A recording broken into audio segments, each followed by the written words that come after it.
Well students, चलिए बेटा AC circuit का दूसरा न्यूमेरिकल देखिए।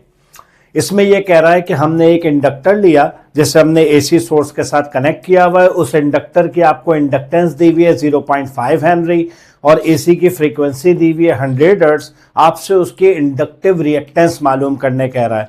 देखिए बेटे, ये सवाल करने से पहले अगर आपने न्यूमेरिकल नंबर 1 देखा है तो आप रिएक्टेंस जानते हैं क्या होता है। नहीं देखा तो बेटा लाजमी न्यूमेरिकल नंबर 1 देख लीजिएगा।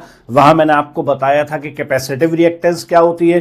तो इंडक्टिव रिएक्टेंस भी बेटा उसी कैटेगरी में आता है, यानी ये भी पावर लॉसेस नहीं है। मैं आपको बताऊं, इंडक्टिव रिएक्टेंस को हम XL से जाहिर करते हैं। इसका भी बेटा जो पावर कंजम्पशन है वो 0 है, ठीक है ना। ये भी रियल रेजिस्टेंस नहीं है रेजिस्टर की तरह, ये भी हीट लॉस नहीं हो रही।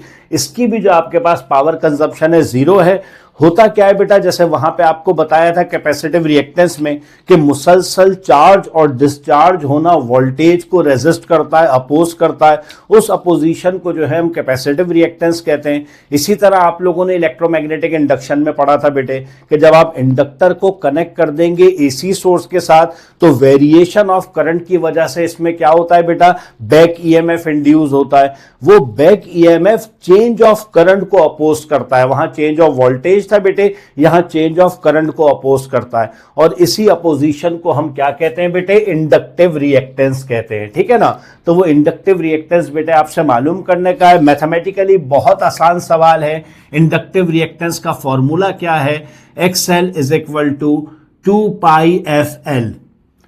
कैपेसिटिव रिएक्टेंस फ्रीक्वेंसी के इनवर्सली प्रोपोर्शनल थी, ये डायरेक्टली प्रोपोर्शनल होता है। बहरहाल हमें कैलकुलेशन करनी है तो सिंपल आपके पास सवाल है 2 मल्टीप्लाई बाय पाई की वैल्यू बेटा आप सब लोग जानते हो। फ्रीक्वेंसी आपको गिवन है, इंडक्टिव रिएक्टेंस भी आपको गिवन है। तो इन सब को आप सिर्फ और सिर्फ आपस में मल्टीप्लाई कर देंगे तो आपके पास जो है वो आपके पास इंडक्टिव रिएक्टेंस आ जाएगी।